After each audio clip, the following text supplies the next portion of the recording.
Way back when, the first show we did, actually, it was called the Food Dude. We were in Harlem in 1999, 2000. We've been here a few times since, but it's been too long, so I wanted to revisit Harlem.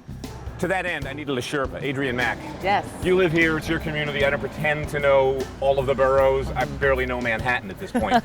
Tell us what's on the dice today, because you live here, you're a foodie, you and I made a wine tasting. I'm like, girl, let's do this. So where are we going today? We're going to check out Beer International, have some great beers. Sugar Hill Beer, which is local right here from Harlem. Jado Sushi, fantastic fresh sushi, sake. And then we're going to check out the winery, fantastic wine boutique. End off the night with some French food at Yatanga French Bistro, and a fantastic live music show at the Shrine World Music Venue. Beer, wine, sushi, food, music, Harlem. What's wrong with this picture? It's going to be a fun day, girl. It's going to be awesome. Let's do it. Thank you. Stay tuned. I'm Mike Colameco, chef and food lover. Come with me and meet some of today's most interesting chefs and their crews that work in their kitchens. Real chefs, real restaurants, and real recipes. That's what's on the menu. This is Mike Colameco's Real Food. Over the years, we've covered Harlem from time to time, starting with our Food Dude pilot back in 2000, but it's been a while. It's been too long, and things keep changing up here. So today, on one little stretch of Frederick Douglass Boulevard, with my Sherpa, Adrian Mack, in tow, we're going to visit a great little beer garden, a butcher shop, a wine store, a pan-Caribbean sushi joint, an old-school bakery, and end up at a restaurant/music venue up on Adam Clayton Powell Boulevard, a few blocks north. Big day. So let's start at the beer garden with a New York-based brewer who started her own company, Harlem Brewing Company. And I'm here with Celeste, who is a brewer. Brewster. Brewster? See, I've already got something wrong. You can tell I'm not a beer guy. That's okay. Talk to me about how you got into beer, because you've been doing this a while. Yeah, I got into beer just fumbling around in my kitchen. I love cooking with beer and wine, and like anything else, I like to cook. I decided one day to try making beer. I started researching it and learned that it was very much like making my mom's homemade soup. Big stainless steel pot, put in the water, put in the barley, and a soup. So you go from a home brewer to what you're doing today. Talk to us about your company, because it's a pretty cool story. Well, the Harlem Brewing Company started in my apartment in Harlem. It was really just a hobby. I didn't think about name or any of that. I had some inspiration from some friends that were brewing and thinking about brewing in Harlem. The real idea was to actually build a brewery in Harlem. This was in the early 90s, around 1994, 95. We were trying to build a brewery in Harlem, and it really wasn't met with a lot of reception, the idea of brewing in Harlem. I never thought, I was like, oh, it's just a liquid, but you know, there were a lot of social issues and concerns about that idea. We're sitting here with a big wad of, it's not what you're thinking, it's hops. Come on, cut Right, that out. a lot of people think that's... Cut that out. Say it's a similar family. That's another show for another day. But where are these grown? They grow very locally. They're a perennial plant. They use to kind of impact the character of beer through its aroma and flavor. Huge. Yes. Love that sound. That's the best sound in the world, right? Are you a beer person as I well was as a wine? just going to say, I am a wine girl, as we met through wine. And I have to say, this is what got me to try other beers. Where do we find this to buy it? Beer International, where we are, of That's course. why we're here. And right down the block at Best Ship Market, Fairway Market, Jazz at Lincoln Center, Metropolitan Museum. So we're very excited to have gotten support over the past 11 years that we've been here and working on getting our own brewery open here. Yeah, Harlem's got to get on. Adrian and I, you talked about this, like, when's Harlem going to get the Brooklyn thing? need to get like, it, dude, like the yeah. Brooklyn is like the DIY thing in Brooklyn's like, it's so full on. And Harlem's like, come on, wake up, guys. There's this whole thing happening. Catch up. Just a matter of time. We're getting there. We're moving. We're laying down the challenge. So we got the tomatoes. This is a menu that works with beer. Everything works with beer. You picked a mussel dish, which is perfect. You think of beer, you think of Belgians, you think of mussels. What are the driving flavors in this dish? This dish has, especially the mussels, is imported from Prince Edward's Island. Yeah. It's cultivated mussels, so it's very clean. And what I do, I have an herb de Provence, garlic, white wine, tomatoes, Spanish onion, cilantro, and crushed red peppers. We have the beer, we have the hops. When you make mussels at home, you use beer? Yes. I was thinking, you know. Just adding I white do. wine, I'm like, wait a minute. Let's put I've some used beer in wine there. too, but Come on. I'm, It's his recipe, it's his kitchen. This is delicious.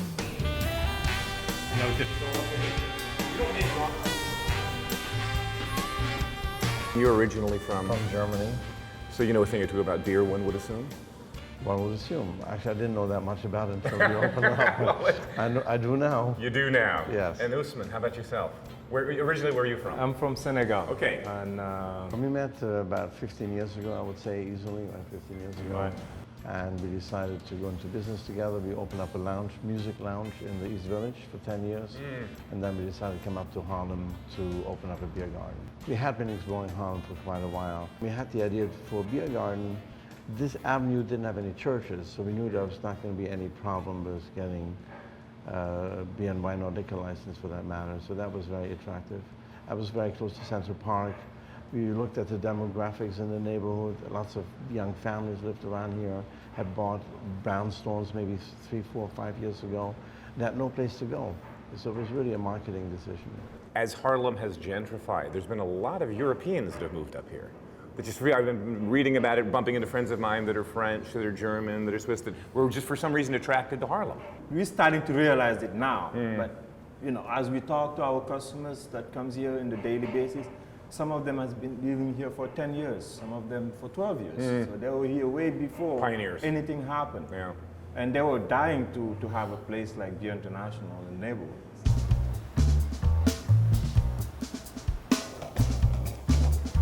So we weren't even planning on this being part of the shoot, but I'm walking down the street, 115th and Fredericksburg Boulevard, and there's this butcher shop that's been here about a year.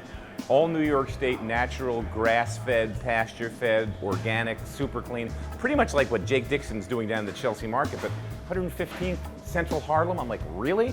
So I go in, talk to the guys, and you know, they're cool. They got the hats, they got the ties, they got the whole new butcher chic thing going. I mean, what doesn't Harlem have now?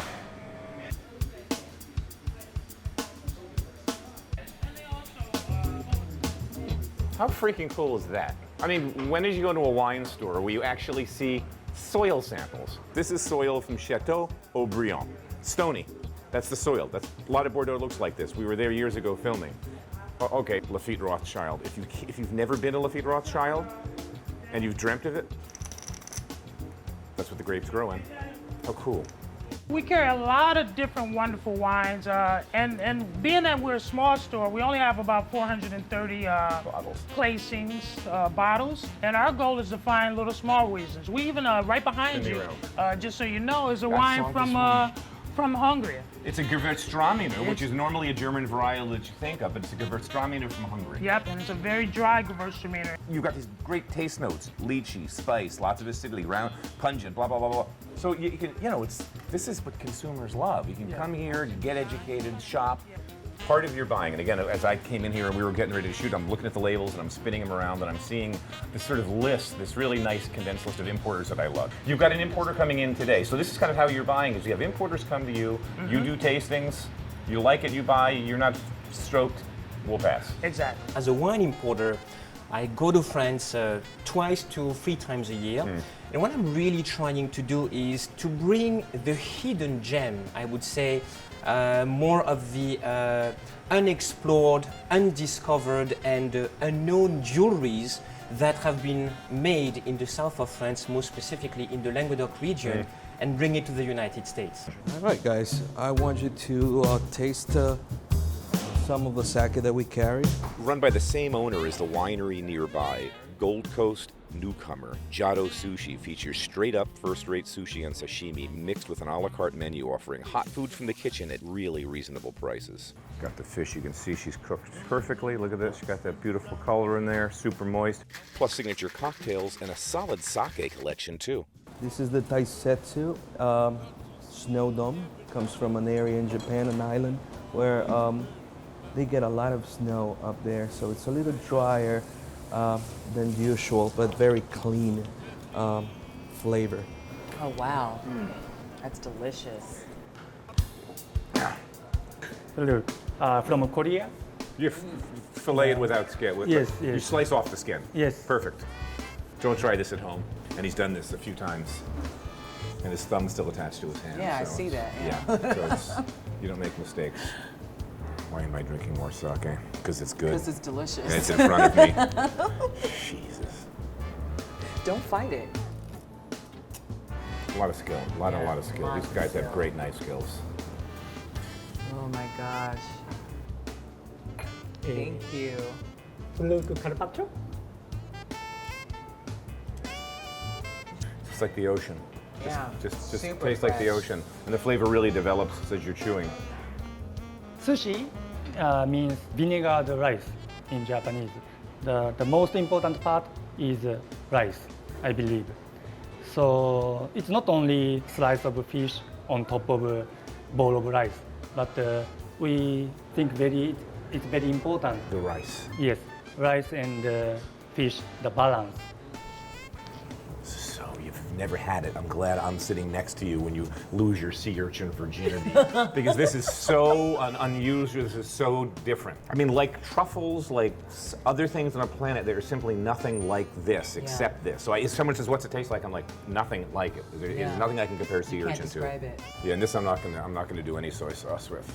Or maybe if you don't put the soy sauce, I can put the salt. Flip this a little bit of salt, please.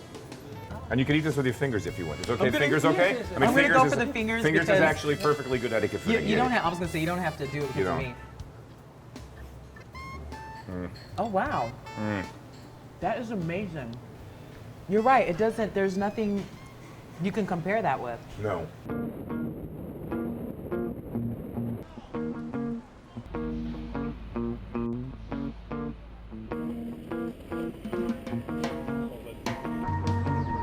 You're coming in at a time when we are celebrating our 16th anniversary as a retail shop. 1-6. Yes, Almost 20 our years. sweet 16. Wow.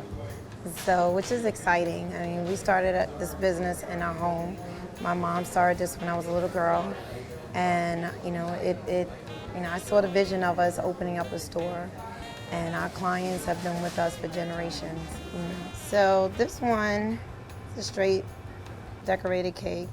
We just want to write on the cake first. It was always decorated cakes. Okay, we started out selling decorated cakes as But literally at our mom's kitchen Yes. with Yes, my mom. stands, mixers, Yes. and an oven that wasn't big enough. The KitchenAid mixer that Yeah. would burn out every so often, right before the holiday. Yeah, thank you. And we had, I helped her as well as my brothers, so we were able to open up not one, but 2 shops in Harlem. Little flour. And where did Mom learn baking from? Where did that My come? grandmother. So it's just from the family. And Grandmom's from where originally? Mississippi, where my mom happens to be right now No visiting. kidding. So it's the southern tradition Yes, of this is these deeply great... rooted. And you do a banana. How do you make your banana pudding? I'm curious because it looks so cool with bananas and Nilla wafers. But what's the pudding base? Is it like a pastry cream That lightened is a up? pastry cream base, and then we have our fresh bananas, and we do some of the top of the line vanilla wafers. Classic vanilla wafers. Like I said, if you don't have vanilla wafers, make some cookies at home. That gets involved with baking. No, I don't trust know. me, it is not that hard. Yeah. It is really not that hard.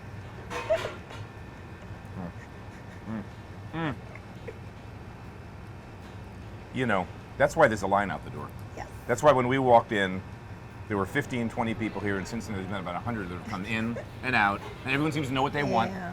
They come up to the counter and I want 2 of these, 3 of those. I've got to do it with the wafer too. Well, I'm extremely grateful for being in this community, and Harlem is definitely home for me. Thanks again. You're welcome. Hope to see you again. Almost 20 years, Sweet 16 in Harlem. This is great. You will see me again. All right. Thank you. All right.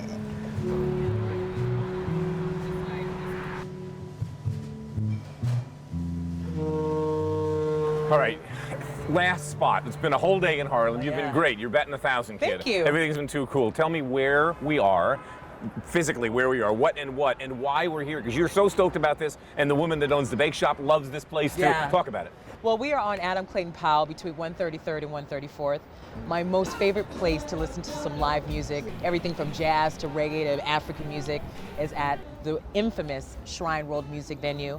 And then also right next door to catch some great French cuisine is Yatanga French Bistro. The idea of having Shrine is a dream come true. And every night it's different acts. There's Every an act night, there's 7 5 o'clock, 7 o'clock, yes, 9 o'clock, yes, 11 o'clock. 11 So you can come, yes. it changes all the time. Exactly, yeah. The idea of Shrine Festival, I play music since back home from Burkina Faso, West Africa. Yep.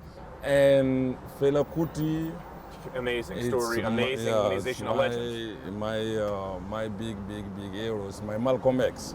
So the idea of having shrine is dream come true. I work and I had found partners, and you know, Monday through Monday, 6 to 5 bands a night.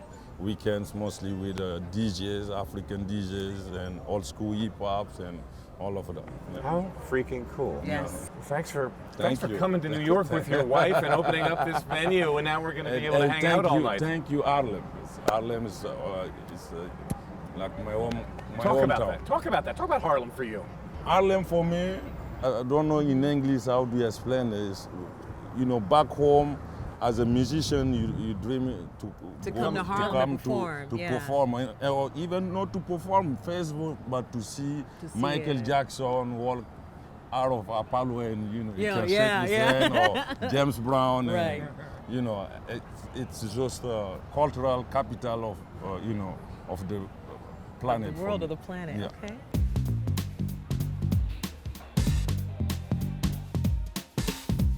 That's the best lamb in the city.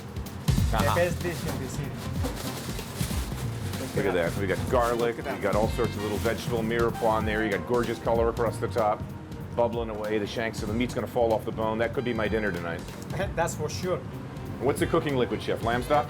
No, red wine. Red wine. Red wine and Classic. Old school, little flour, a little little butter. butter, a little flour. So now we have to start to. Now I had to put a little polenta, just a little heavy cream. This is very important. Cheese. Parmesan. That's the taste. The olives. That's the make the difference. A little tomato, a little butter, just a little to Smooth it out, thicken it up. to. Here's some string meat, chef. Thank you very much.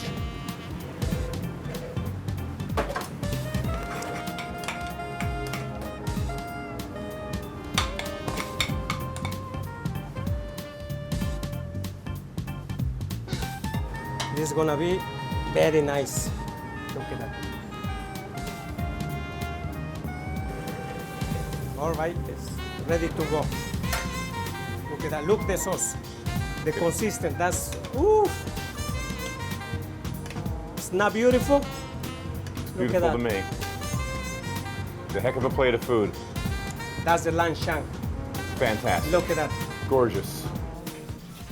Long day shooting. So let's end the way I end a lot of my days in Manhattan, with food, booze, and music at Yatanga French Bistro and The Shrine.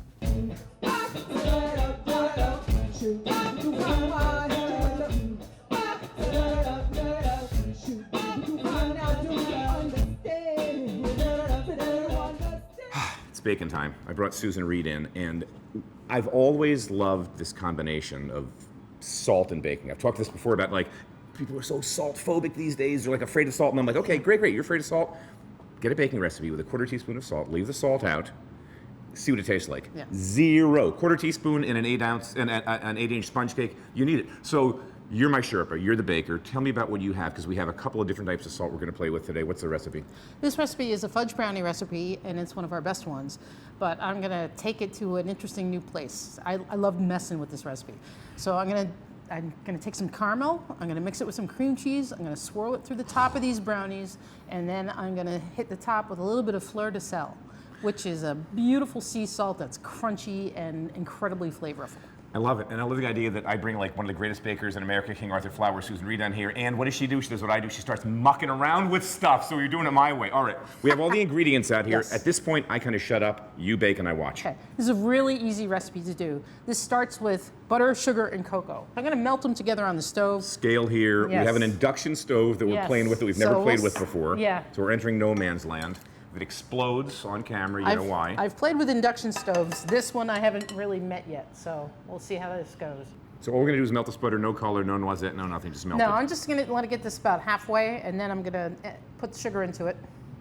In it goes. This is starting to get there. This looks pretty perfect. Yeah, this is right where we you got like want a to be. bubbly thing going, the sugar's completely dissolved. Yep. All right, So this, we're going to pull this off. and I'll do this. Let me All do right. something. In Just you go. jump in? Yep, Yeah, put I it will. in. Boom, bingo. This is All right, cocoa powder. How yep. much cocoa powder? Whatever. 3 and 3. It's how many cups is it? I don't know. It's 3 3/4 ounces. All of these I did it by recipes can weight. be found at King Arthur's website, which is kingarthurflour.com/recipes. Bingo. And just look up fudge brownies, and you'll be right there. Bingo. So our cocoa is in here. Everything's mixed up, and now we're going to add the eggs one at a time. You don't want this to be too super hot. Because it's going to cook the eggs. Then we have Yeah. a chocolate omelet. That would be, Not good. yeah, kind of nasty. I've learned all this- Actually, you go to work. Put an egg in I've there. learned. Do you really want to shell in there while you're at it? Can I do Break something it on the- soigné? Can I put the egg in here? Yes. And then pour it in? Because you they can. taught me this in cooking school. Yes. They did. This keeps shells out of your food. I'm going to pour in, you're going to stir. And so the protein in the eggs is helping thicken here, because that's what it does. Yeah. See how this batter is getting thicker? Each egg goes in, it gets a little bit thicker. I actually noticed that. It's kind of magic. Next, some vanilla. So I'm just going to add flour until this gets to 6 1/4. So that's our leavening agent. The baking powder is there. All right, we're gonna add some salt. This is fine sea salt. I bought that because I love the coarse stuff on the top, but if you want it to incorporate, you want it fine. This is the Yes, only advantage totally. to fine salt. Okay, now I'm just going to stir this. And look, can you just, pull this thing out for a second. This thing is so cool. This is some like Belgian guy or Dutch guy invented this. We call it a dough whisk. And It's perfect for like muffin mixes and loose breads. it's one of our favorite toys. Okay. Now, for just a basic brownie, this is where nuts can come in, a whole bunch of chips, anything you like to put in it. So we'll put in some walnuts. All right. And maybe a few chips, not quite so many here. Because it's chocolatey already, but we got it. Yeah. Chips are good. Little pools of molten chocolatiness are always good. They're appreciated. Yes. Parchment down. Yes. And it goes. This is just your basic, fabulous brownie recipe that This would work as is perfectly. this will make your name in the neighborhood. Okay, Right there. This is where we're going off the reservation. good. Okay. So I took some sugar and I put it on the stove and I caramelized it. I think I saw that. You did see that. And now I'm going to take this warm caramel and I am going to pour it Over cream cheese. over cream cheese. Two things that everyone loves, cream cheese and caramel. And I have recently discovered that they are even better when you introduce them to each other. So I'm going to whisk these two together until the cream cheese has no more lumps. Drizzle it in random blobbiness. I'm sort of spreading it out as best I can. Our Now- secret ingredient. This is where the salty, sweet, Caramelly, chocolatey. all yumminess happens at once. So We've got a little fruit salad. It's going to give it crunch. It's going to give it a little just extra a little saltiness. sprinkle. So you only want to get Right. 3 or 4 grains per bite. Again, know when to stop. And now that goes into the oven. This is going to take about between 22 and 24 minutes, depending on your oven. 23 minutes later, beep, beep, beep. Timer goes off. Looks perfect. I'm just going to make sure that these ends are clear so I don't leave any shreds in the pan. See, you make that look, I am telling you, she just makes that look easy. It's not that easy. It never works at home. Plastic actually works really well for cutting brownies because it doesn't make them all sticky. Oh, man. Oh, man. Let's rotate this bad boy. Can you see the little fleur-de-sel crystals on top? Got one right there. Got one right there. I think there's one in there. All right.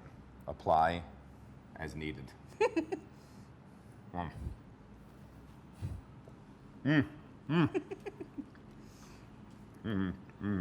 Speechless. I've rendered Can't him talk. speechless. Brownies in the mouth. That's so good. Susan. All right, recipes at kingarthurflour.com/recipes. Yes. Any of the recipes work. You vet them. Baking sheet comes out once every 2 months. Yes. The baking evangelists. They want you to bake, and I want you to bake too. And they've actually gotten me baking. So, until next time, bake.